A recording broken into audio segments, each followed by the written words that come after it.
Pinnacle 9 looked like someone had taken 3 massive metal donuts and stacked them at artistic angles in orbit around Luxion Prime.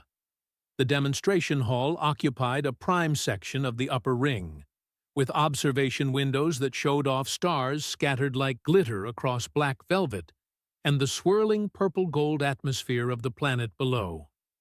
Beautiful, really. Shame nobody was looking at it. They were all staring at the human. Millie stood in the center of the training floor, hands clasped loosely behind her back, looking about as threatening as a librarian at a retirement home book club. Mid-30s, maybe 5.5 feet tall if you were being generous with the measurement, wearing the standard Institute gray training clothes that somehow made her look even smaller. Her hair was pulled back in a simple tail, and her expression, well, if boredom had a poster child, it would sue for copyright infringement. Around her, arranged in a loose semicircle that might charitably be called attentive, sat roughly 30 alien cadets representing at least a dozen species. Hoxton, a reptilian from the Fexlar Dominion, had his arms crossed, all 4 of them, because his species didn't believe in doing anything by halves. His scales were doing that thing they did when he was skeptical, shifting from emerald to a sort of doubtful amber. Next to him, a cluster of mammalian Uxkith whispered among themselves, their translator implants creating a low buzz of multilingual dismissiveness. But the real star of this particular show of disrespect was Kelmux. Kelmux was an Ixnari, which meant he looked like what would happen if a praying mantis hit the gym for about 10 years straight, developed an attitude problem, and then got promoted. He stood, or rather loomed, near the instructor's platform, his exoskeleton gleaming with that particular iridescence that his species considered a mark of superiority. His 4 arms were crossed in pairs, and his compound eyes literally could not roll. But somehow you got the impression they wanted to. "Let me understand this correctly," Kelmux said, his voice modulated through the translator to sound like gravel being sarcastic. "You wish to teach combat techniques, without weapons, without plasma projection, without neural disruptors or kinetic shields." He paused, letting that sink in. "Without technology." "That's right," Millie said. Her voice was pleasant, conversational, the kind of tone you'd use to discuss weather or sandwich preferences. "Why?" The question came from Hoxton, and at least he sounded genuinely curious rather than insulting. Points for him. Millie's mouth twitched, not quite a smile, but close. "Because technology fails. Batteries die, shields overload, weapons malfunction. But this," she tapped her temple, then gestured down at her decidedly unimpressive human frame. "This works anywhere.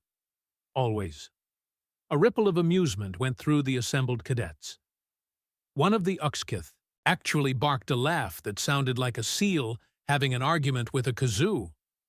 Kelmux clicked his mandibles together, which was Ixnari for, "I'm about to say something cutting, and I want everyone to pay attention." He succeeded. The hall quieted. "No disrespect intended to your species," he said, in a tone that suggested massive disrespect was not only intended but carefully premeditated and possibly rehearsed. "But humans are physically limited. No natural armor, no venom, no enhanced strength. Your reaction times are adequate at best. You teach primitive combat because, frankly, that is all your physiology allows." Millie nodded slowly, as if considering this. "You're absolutely right." That threw him. His antennae twitched in confusion. "Humans are weak," Millie continued, still in that same pleasant tone. "Fragile, really. No claws, no fangs worth mentioning, no exoskeleton. Take away our tools, and we're just soft mammals who sunburn easily and can't even digest most plants properly." She paused, and something shifted in her eyes, something that made Hoxton's scales suddenly go very, very still. Which is probably why we spent the last 10,000 years figuring out how to break things with our bare hands. The silence that followed had texture. "I invite," Millie said, gesturing to the equipment rack along the wall, "any volunteers to attack me. Training weapons, obviously. We're civilized." That last word came with just the tiniest edge of humor that somehow made it sound less civilized, not more. Show me what human weakness looks like when it meets, what was it, superior physiology? Nobody moved.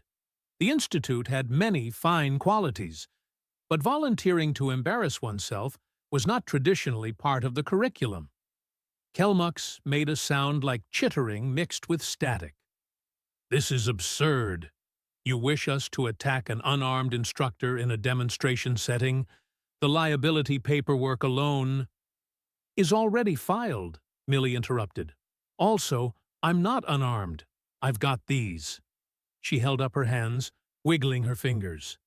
5 digits each, no claws, no apparent augmentation. They looked about as threatening as a handful of breadsticks. "Come on, what's the worst that could happen? You prove humans are weak and primitive? You'd be doing the galaxy a public service." Hoxton found himself standing before he'd consciously decided to. His combat instructor instincts were screaming at him that this was either going to be incredibly educational or incredibly humiliating, and he'd always been curious which flavor of regret he preferred. "I'll volunteer," he said. Millie's face lit up, like he'd just offered to help with dishes. "Excellent. What weapon would you like?" Hoxton moved to the equipment rack. The training weapons were standard issue. Polymer cores, force feedback sensors, weighted to simulate real combat implements without actually causing permanent damage. He selected a short blade, about the length of his forearm, with a curved edge. Something from his homeworld's traditional arsenal, adapted for training purposes. He moved onto the mat. Millie was still standing there, hands relaxed at her sides, looking for all the world like someone waiting for a bus. "Whenever you're ready," she said. Hoxton wasn't an amateur. He'd been training since his hatching, was top of his cohort in close-quarters combat, and had the reflexes that came from being a predator species. He didn't rush. He circled, watching her stance, or rather, her complete lack of one. She just stood there, weight neutral, not even in a guard position. He struck, fast. A testing blow, the kind you throw to see how someone reacts, blade cutting in at mid-torso level. Millie's hand moved. Just moved. One moment the blade was heading for its target, the next it was pointing at the ceiling, and his wrist hurt, and he wasn't entirely sure what had happened in between. "Good speed," Millie commented, releasing his wrist. "Try again." Hoxton tried again. Faster this time, with a feint built in, a tactic that had won him 3 tournament medals. The result was the same. His blade ended up pointing somewhere it wasn't supposed to be, and Millie was somehow not where she'd been when he started the strike. He tried 4 more times. Each attempt was faster, more committed, using different angles and techniques. Each time, Millie deflected or redirected the blade with what appeared to be minimal effort. She didn't even look particularly focused. More like someone going through routine stretches while thinking about their grocery list. On his 6th attempt, Hoxton put real power into it. A legitimate strike that would have scored points in any tournament. Millie caught his wrist, stepped inside his guard, and suddenly Hoxton was looking at the ceiling with no clear memory of the journey between vertical and horizontal. "You're telegraphing with your shoulder," Millie said from somewhere above him. "Also, you blink right before you commit. Tells me everything I need to know." She offered a hand, pulled him up. "You're good, though. Really good. That 5th strike almost got me." It hadn't. Hoxton knew it hadn't. She was being polite. "Who's next?" Millie called out to the crowd. 3 more cadets volunteered. Then 5 more. Then it became a sort of queue. Millie worked through them methodically, deflecting strikes, redirecting momentum, occasionally putting someone gently on the floor with techniques that looked simple when she did them and impossible when you tried to figure out how they worked. She didn't break a sweat. Kelmux watched this procession of failure with increasing agitation. His antennae vibrated at a frequency that indicated he was experiencing what his species called profound annoyance, with implications for one's social standing. "Enough," he announced, his voice cutting through the sound of another cadet hitting the mat. "This proves nothing. You've trained these movements extensively, yes. Muscle memory against untrained opponents." He moved toward the equipment rack with the deliberate stride of someone about to make a point. "But technique only matters when forces are comparable. Against true strength, leverage, reach advantage. Theatrics fail." He selected a staff from the rack. 2 meters long, polymer-coated titanium composite, weighted to simulate the traditional Ixnari combat pole. In his 4 hands, it looked almost natural, like it had grown there. Kelmux moved onto the mat. He didn't circle or test. He simply stood at his full height, easily pushing 8 feet with his proportions, and held the staff in a guard position that spoke of decades of training. "I will not hold back," he said flatly. "Please don't," Millie replied, and her smile was the kind that made Hoxton's predator instincts suddenly sit up and pay very close attention. Kelmux raised the staff overhead. 2-handed, or rather, 4-handed, grip, the kind of strike that used leverage and mass and every advantage his physiology could provide. The kind of blow that would come down like a judgment. He swung. The world narrowed to that moment. The staff blurred downward, fast enough that it hummed, the reinforced polymer cutting air with the promise of impact. Millie raised her right hand, extended 2 fingers, index and middle, slightly apart. The staff struck those 2 fingers and stopped.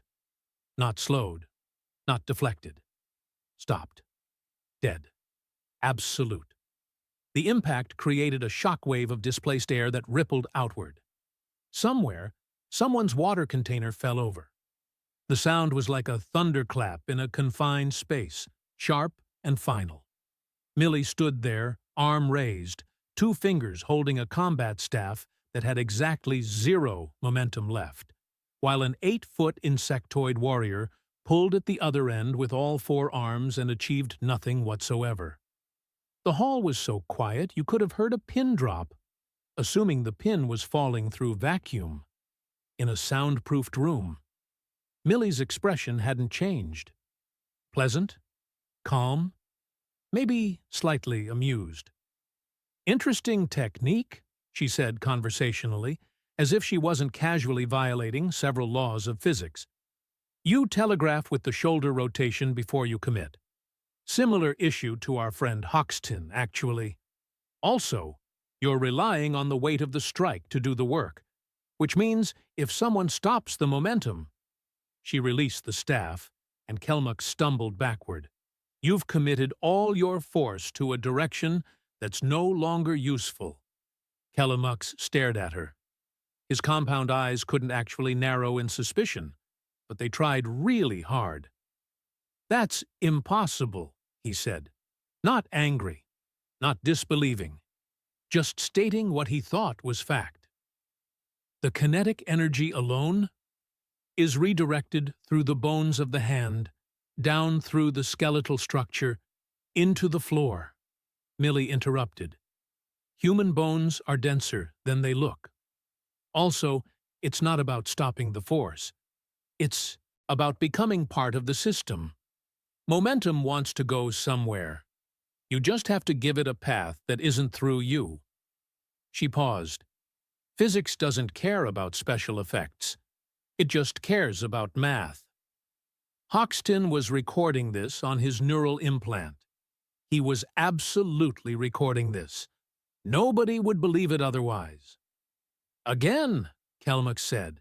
His pride was a tangible thing, wounded and dangerous. Sure, Millie said. This time Kelmux didn't wind up.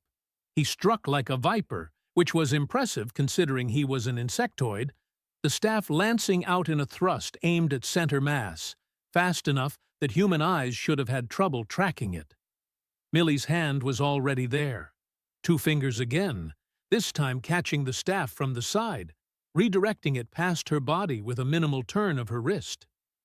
Kelmux's momentum carried him forward, off balance, and Millie's other hand tapped him on what might have been a shoulder. Just a light touch, really. Kelmux went down. Not hard, not injured, but definitively down. The hall erupted. Not in cheers or gasps, but in that multilingual buzz of creatures experiencing cognitive dissonance and trying to process it through translator implants.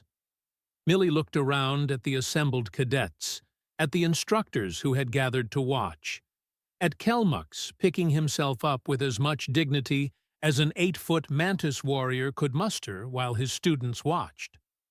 "Anyone else?" she asked pleasantly. Nobody volunteered. Shocking, really. "Right then," Millie said, brushing off her hands. "Let's talk about why that worked. And why you," she pointed at the cadets, "should probably learn this before you end up somewhere without your fancy shields and find out that physics still works the old-fashioned way." Hoxton's scales had shifted to a color that indicated intense interest mixed with the beginning of respect. This, he thought, was going to be an educational afternoon. The training mat had become something of a theater now, with cadets pressed closer, their earlier dismissiveness replaced by the kind of attention usually reserved for impending catastrophes or really good food. Millie had their focus, and she knew it.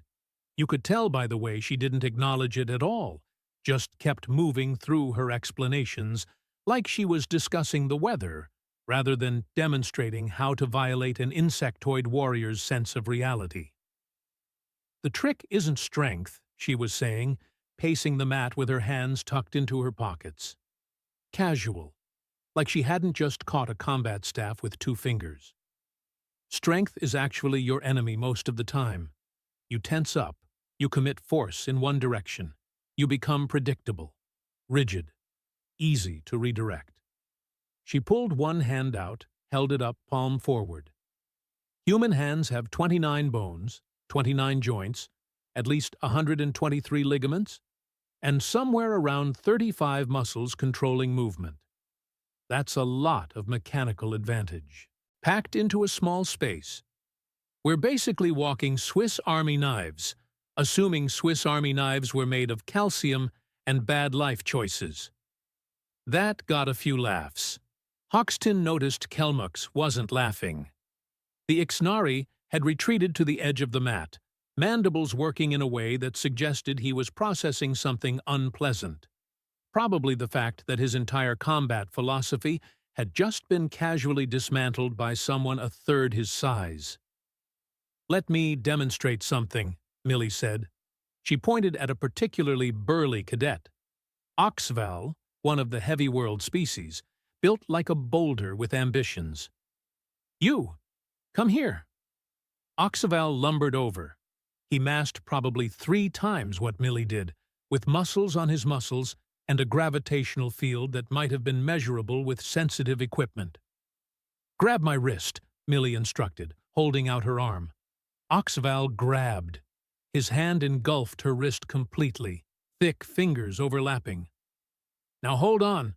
Don't let go, no matter what." Oxval's expression, insofar as his species had expressions, suggested he found this request adorable. He held on. Millie twisted her arm. Not violently, not with visible effort. Just a rotation of her wrist, a shift of angles. And suddenly Oxval was making a noise like a landslide having second thoughts, and his grip was gone, and he was stumbling sideways. "Thumb's the weakest point of any grip," Millie explained, helping Oxyval regain his balance. Doesn't matter how strong you are, anatomical leverage beats muscle mass every single time.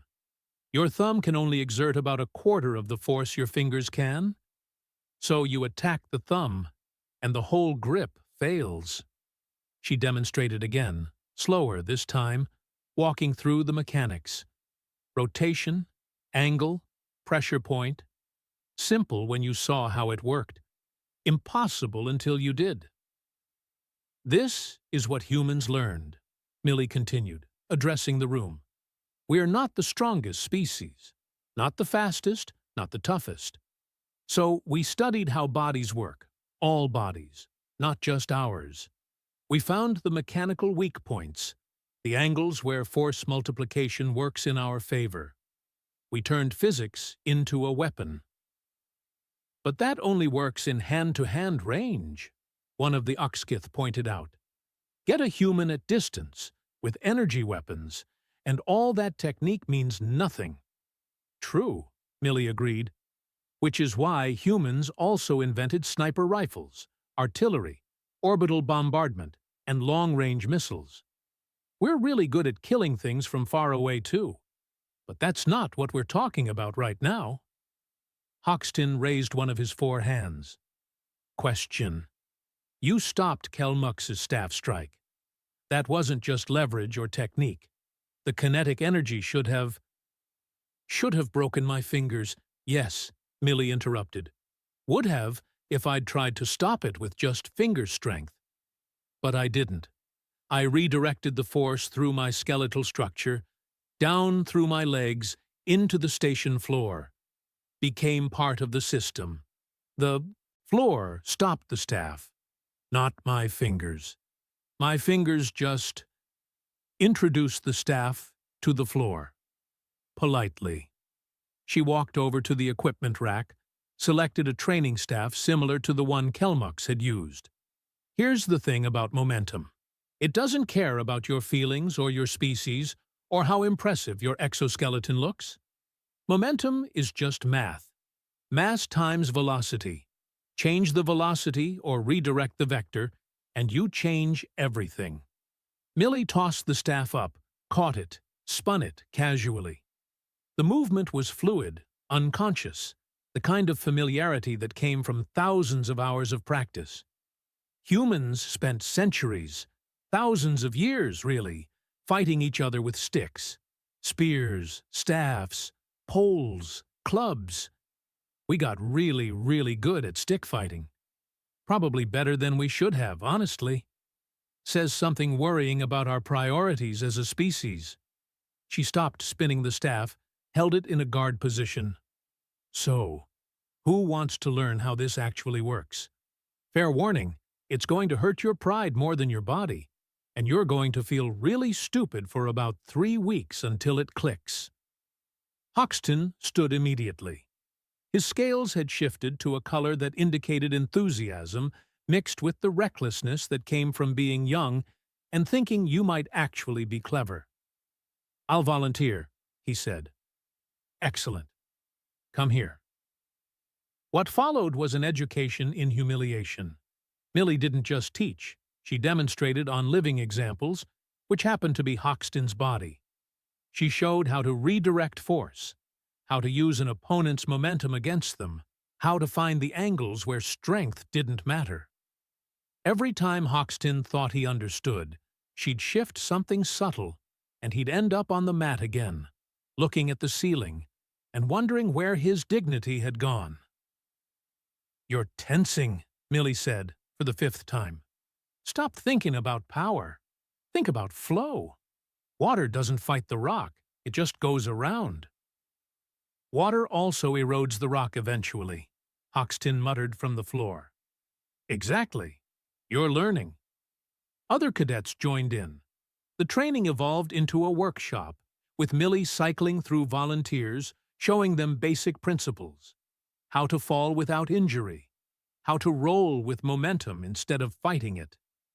How to use an opponent's size against them.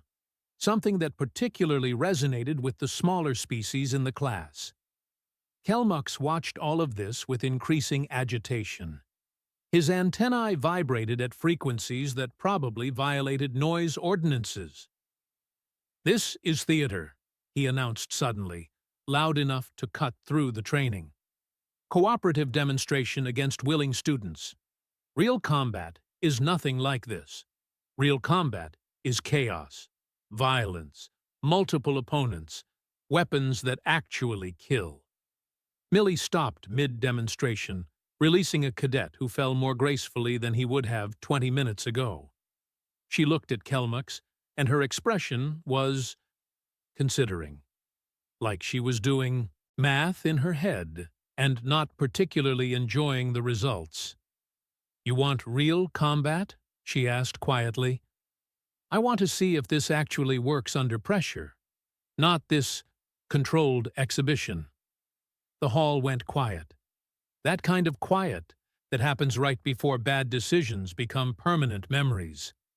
Millie glanced around at the assembled cadets. "Anyone else want to see what this looks like under pressure?" The response was unanimous and enthusiastic. Of course it was. They were combat students. Violence was practically in the curriculum. "Right," Millie said. She pointed at 12 cadets, a mix of species, sizes, skill levels. "You 12, grab training weapons, whatever you're comfortable with, then attack me, all at once." The selected cadets looked at each other, then at Millie, then at Kelmux, who looked like he was reconsidering his life choices, but couldn't back down now without losing more face than he'd already lost. "All 12? Hoxton asked. He was one of the selected. "All 12, Millie confirmed. She walked to the center of the mat, rolled her shoulders. "Come at me like you mean it. Think of it as a learning experience.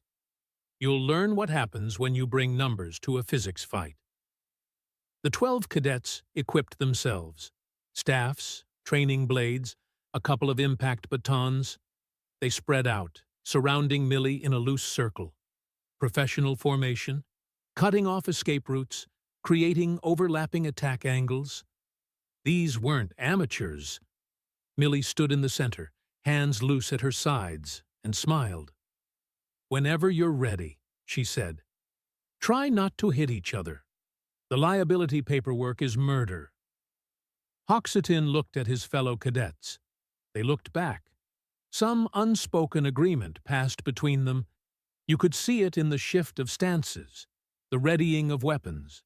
They attacked. What happened next would be replayed on neural implants across half the station before the shift ended, and would become required viewing in combat classes for the next 3 years. Millie moved. Not fast in the sense of speed. Fast in the sense of being exactly where she needed to be, exactly when she needed to be there. The first cadet's staff swing missed her by a margin measurable in millimeters. She tapped it as it passed, redirected it into the path of the second cadet's blade. They collided, tangled, stumbled.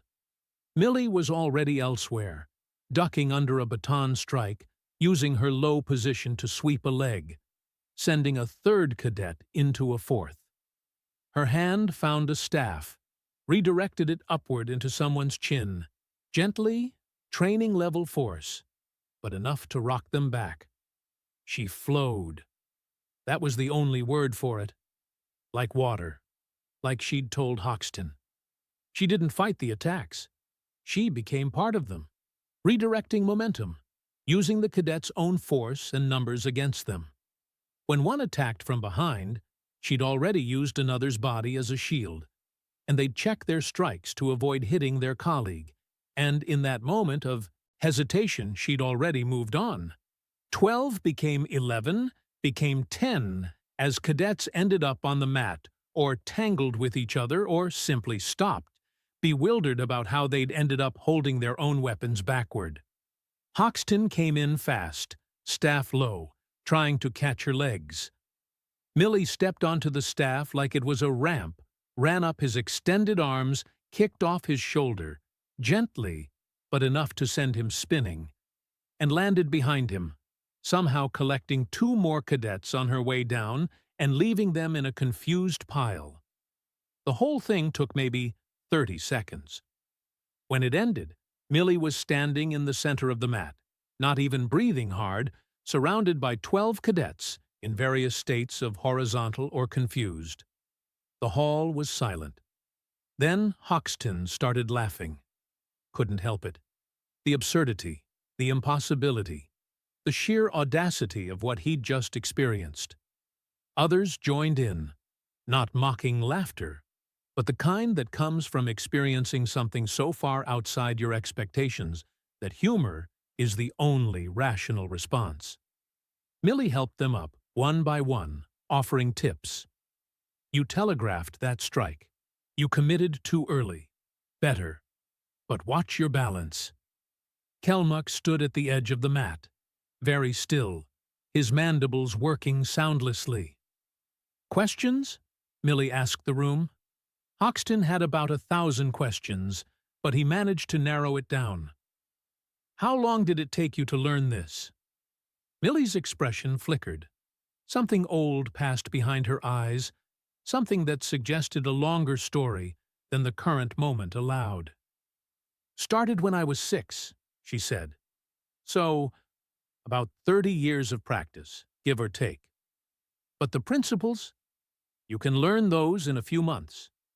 Getting good enough to do what I just did? That takes longer. Why? Another cadet asked. Why spend 3 decades learning to fight without weapons? Millie was quiet for a moment. When she spoke, her voice had lost its humor. Because there are places you'll go where weapons don't work, where technology fails, where all you have is yourself and whatever physics you can remember.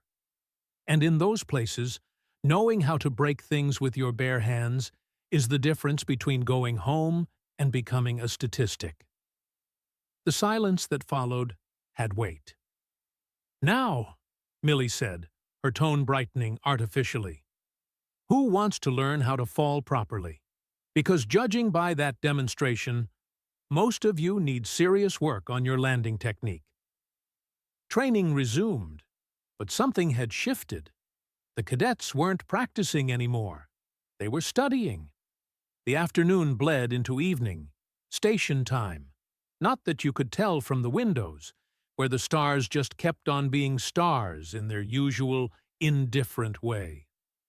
The training hall had taken on a different atmosphere now, less formal demonstration and more workshop. Cadets clustered in small groups, practicing the techniques Millie had shown them, falling and rolling and trying to figure out how angles worked when your opponent was using geometry as a weapon. Millie moved between groups, correcting form, offering advice, occasionally demonstrating on whoever looked like they needed their assumptions adjusted. Hoxton noticed she never got tired, or if she did, she hid it behind that same calm exterior that made you think she could do this all day and then go run a marathon for fun. Question, Hoxton said, during one of her passes. His scales had settled into a thoughtful purple. You said this works because humans are weak. But you're not demonstrating weakness. You're demonstrating something that looks a lot like superiority. Millie paused, considered him. Walk with me. They moved to the observation windows, away from the main training area. The planet below had rotated into night-side view, city lights scattered across continents like someone had spilled a container of luminescent beads. Humans are weak, Millie said quietly. That's not false modesty or reverse psychology. It's just fact. Put an unarmed human against an unarmed Ixnari in a straight fight. The Ixnari wins. Stronger, faster, natural armor, more limbs. We lose that fight 9 times out of 10. But I just used 30 years of training to overcome a physiological disadvantage, Millie interrupted. That's not strength. That's desperation refined into technique. She leaned against the window frame. You want to know why humans got good at this? I'll tell you a story. Hoxton's recording implant was still active. He didn't mention it. Humans spent most of their evolutionary history being prey, Millie began. We didn't have claws or fangs or venom. We were slow, comparatively, weak, fragile. Things with actual weapons, biological weapons, hunted us, so we learned to make tools. Rocks, sticks, eventually spears and bows. We became persistence hunters. We'd chase prey until it collapsed from exhaustion, because humans can run forever if they're stubborn enough. She smiled, but it was the kind of smile that had teeth in it. But tools break, get lost, run out of ammunition. So we also learned to fight without them. We studied leverage, angles, anatomy. We found every weak point in every body we encountered, including our own. We turned warfare into a science, and that science got really, really detailed because we kept fighting each other, constantly, for thousands of years. That sounds exhausting, Hoxton said. It was, still is.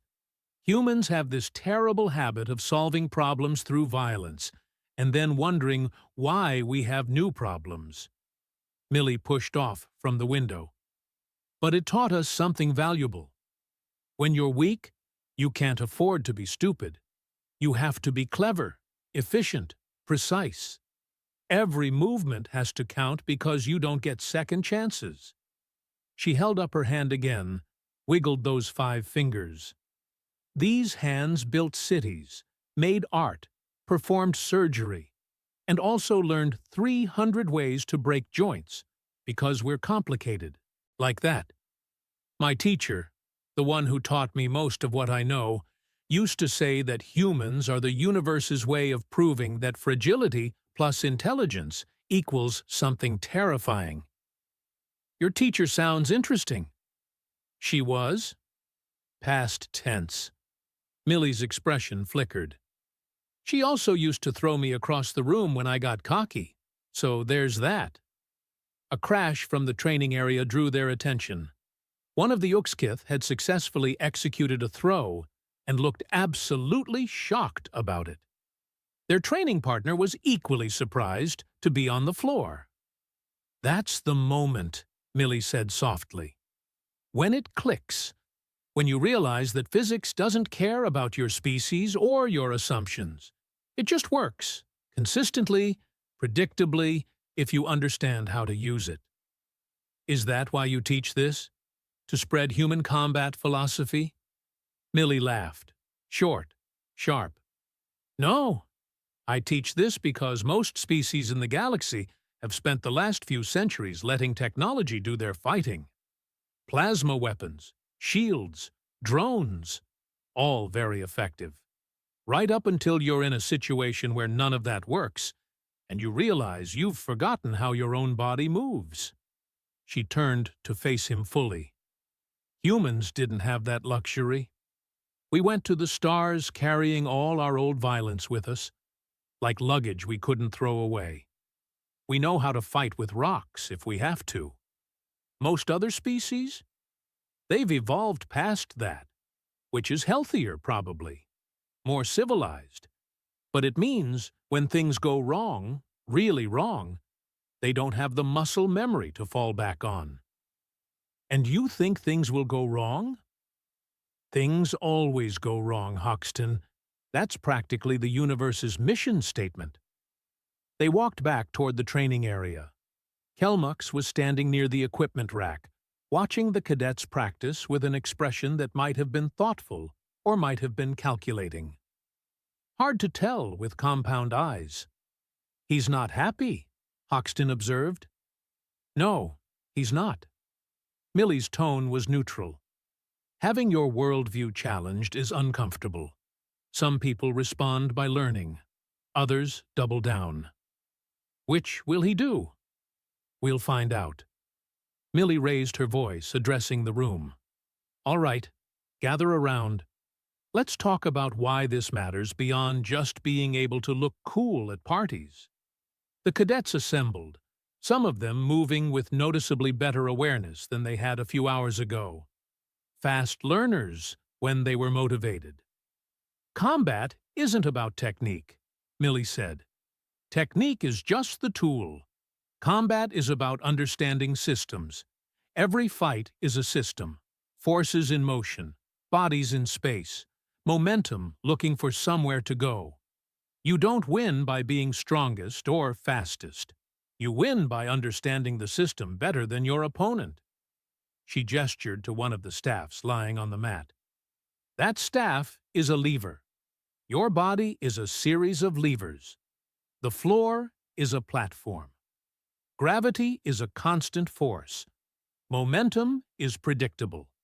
Once you understand how these things interact, fighting becomes less about conflict and more about problem-solving. Violent problem-solving, someone muttered. The best kind, Millie agreed cheerfully. But here's the thing.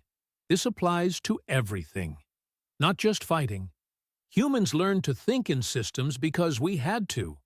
We couldn't overpower our problems, so we had to outthink them. That's why human engineering works the way it does. Why human strategy emphasizes adaptability over brute force. Why we're really good at making things work with whatever materials we have on hand. She paused, letting that sink in. You're not just learning combat techniques. You're learning how humans think, how we approach problems when we're outmatched, outgunned, out-everything.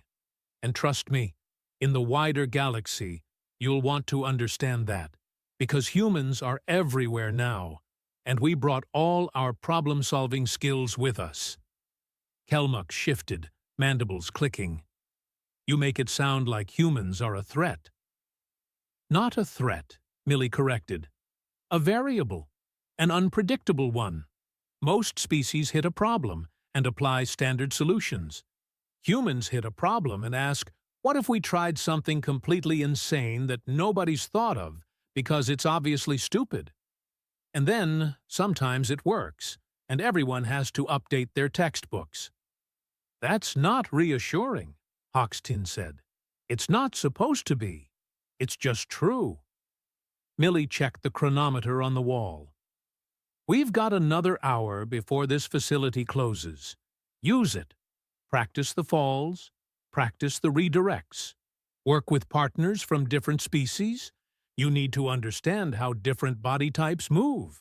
And remember, this isn't about memorizing techniques. It's about understanding principles. Once you understand why something works, you can apply it anywhere. The cadets dispersed back to practice. Hoxton stayed near Millie, watching the room. You've done this before, he said. Taught, I mean. You're too comfortable with it. I've done a lot of things, Millie said noncommittally. That's not an answer. No, it's not. Before Hoxton could push further, the lights flickered. Just once, barely noticeable. Millie's head snapped up, her entire demeanor changing in an instant. The casual instructor vanished, replaced by something harder, more focused. That's not supposed to happen, Hoxton said slowly. No, Millie agreed, her voice flat. It's not. The lights flickered again. This time, the station's alert system kicked in. A low, pulsing tone that meant something had gone wrong in a way that required immediate attention. Around the training hall, cadets stopped practicing, looking up at the speakers embedded in the ceiling. The automated voice was calm, which somehow made it worse. Security alert. Unauthorized access detected. Sector 9. All personnel maintain current positions. Security teams responding. Hoxton's scales went the color they got when adrenaline hit his system. Sector 9. That's 2 rings down. And 3 corridors over, Millie added quietly. Her eyes were tracking something. Calculating distances, maybe, or running scenarios. Which means they'll be here in about 6 minutes if they're moving fast. They? Whoever set off the alert. Millie's voice had gone cold, professional. Pirates, probably. Station this size, this far from core space? We're a target. The alert tone changed, became more urgent. "Correction," the automated voice announced. "Multiple unauthorized access points detected. Security lockdown initiated. All personnel shelter in place." Kelmux moved to the training hall's main door, tested it. Locked. "We're trapped." "No," Millie said. "We're contained. There's a difference." Hoxton looked at her. The casual instructor who'd been making jokes about physics was gone. The person standing there now looked like someone who'd been in situations like this before and had walked away from them.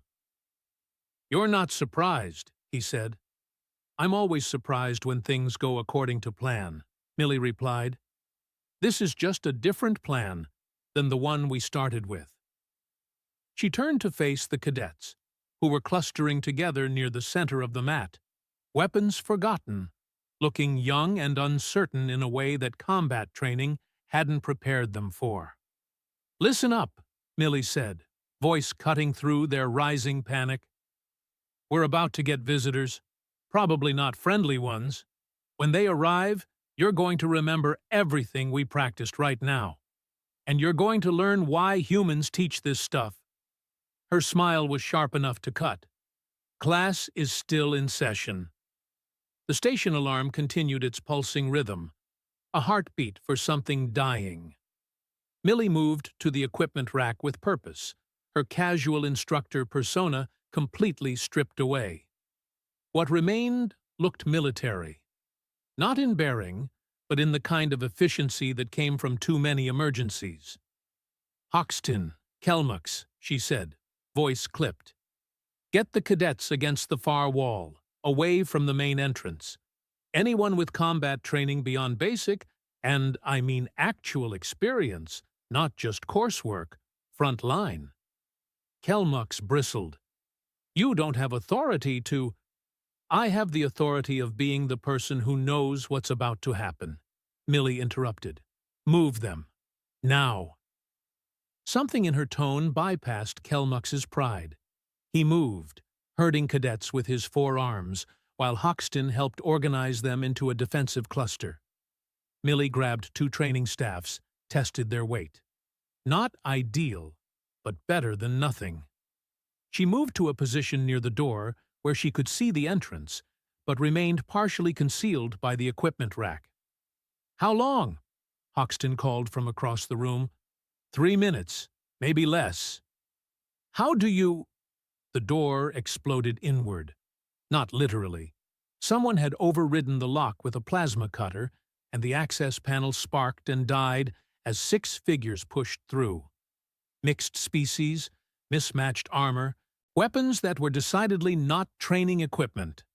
Pirates, exactly as predicted. The lead one, a Krell, all tusks and attitude, scanned the room, saw the clustered cadets, and grinned. "Well, look at this. A whole class of hostages. Command's going to love—" Millie moved. The first pirate didn't see her coming. Nobody did. She was simply there, inside his guard, one staff cracking across his weapon hand while the other swept his legs. He went down hard, weapon skittering across the floor. The second pirate turned, raised a plasma pistol, and found Millie already redirecting it upward with one staff, while the other caught him in the solar plexus. Not hard enough to kill, but definitely hard enough to reconsider life choices. What followed wasn't a fight. It was a demonstration, except this time Millie wasn't pulling her punches or explaining technique.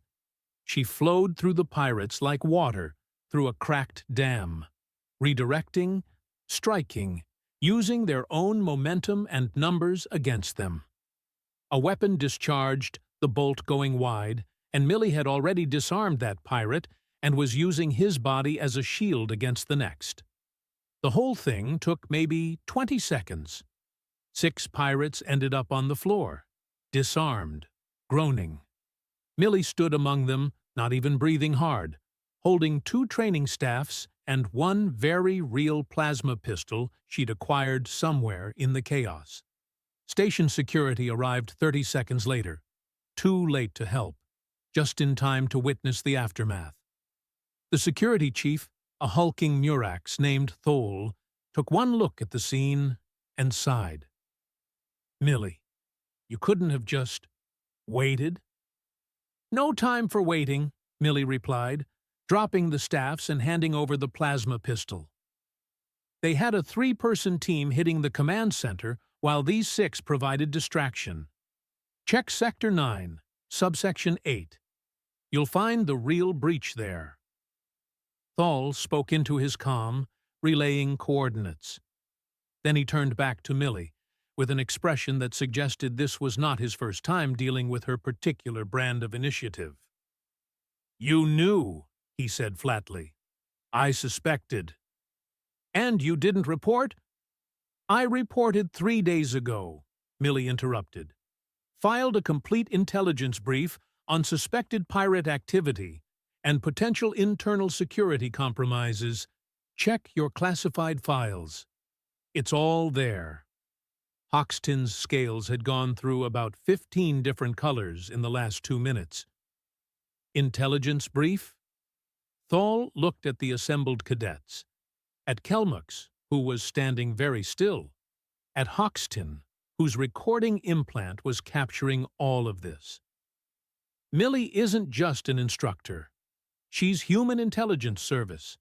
Has been for 15 years. The teaching position was her cover while she investigated security leaks." "Investigated," Millie corrected. Past tense. The leak was Kelmux's access codes. Not his fault. Someone cloned them 6 months ago, probably during station leave. But the pirates were using his credentials to map security patterns. His reaction during training confirmed my timeline. Kelmux's mandibles worked soundlessly. The staff demonstration, was partly to assess your reflexes and confirm you weren't a willing participant," Millie finished. "You reacted exactly like someone who genuinely didn't know they were being used. If you'd been working with the pirates, your timing would have been different. Physiological responses don't lie." She turned to Thal. "The 6 here are extraction team, low level. The real command is still out there, probably 2 ships minimum. You'll want to coordinate with orbital defense." "Already on it." Thal gestured to his security team, who began restraining the groaning pirates. "You could have told us the demonstration was part of the operation." "Could have. Didn't want to tip anyone off. Plus, the cadets needed the training." Millie's expression softened slightly. "They did well, stayed calm, didn't panic. That's worth more than technique." Hoxton found his voice. "You let us think you were just an instructor." "I am an instructor. Just not only an instructor." Millie picked up the training staffs, returned them to the rack with careful precision. "Welcome to how humans operate. We're really good at being multiple things simultaneously. Keeps life interesting." "And dangerous," Kelmux added, his voice carrying a new tone, respect, maybe, or wariness. "That too." Thol's calm crackled. He listened, nodded. "Command center breach contained. You were right about the location. 3 pirates in custody." "Good." Millie turned back to the cadets, who were still processing everything. "So, lesson learned. Combat isn't just about fighting. It's about understanding systems, including social systems, security systems, and the system that tells you when something feels wrong. Trust those instincts. They'll keep you alive longer than any technique." She smiled, and it was almost the same casual instructor smile from earlier. Almost. "Class dismissed. Next session is in 3 days. We'll work on situational awareness. Try not to get kidnapped by pirates before then." As the cadets filed out, escorted by security, Hoxton lingered. Question. "Can all humans do what you do?" Millie considered him. "No. But the ones you'll meet out there, the ones who survived long enough to reach the stars, To walk among species that could break them without thinking? She paused. Never assume we're helpless. We've spent 10,000 years learning to compensate for being weak. That kind of education tends to stick. Hoxton's scales had settled into a thoughtful blue. That's terrifying. That's humanity, Millie replied. We're very good at turning disadvantages into weapons. Remember that, next time you meet one of us. She walked toward the exit, stopped at the threshold, looked back. Oh, and Hoxton? Your falling technique still needs work. Practice that before next session. You're telegraphing with your left shoulder. Then she was gone, leaving behind a training hall full of overturned equipment, unconscious pirates, and 30 cadets who would never look at humans or combat instruction the same way again. Hoxton looked at his recording implant data. 6 minutes of footage that would fundamentally change how the Institute approached human capabilities. He started the upload to the teaching archive. The galaxy, he thought, was about to get an education. And humans were very, very good teachers, especially when the lesson involved demonstrating that fragility plus intelligence equaled something the universe hadn't quite figured out how to handle yet. Outside the observation windows, the stars kept their secrets, indifferent as always. But somewhere among them, humans were moving, thinking, planning, being predictably unpredictable. The universe, Hoxton suspected, was going to need bigger textbooks,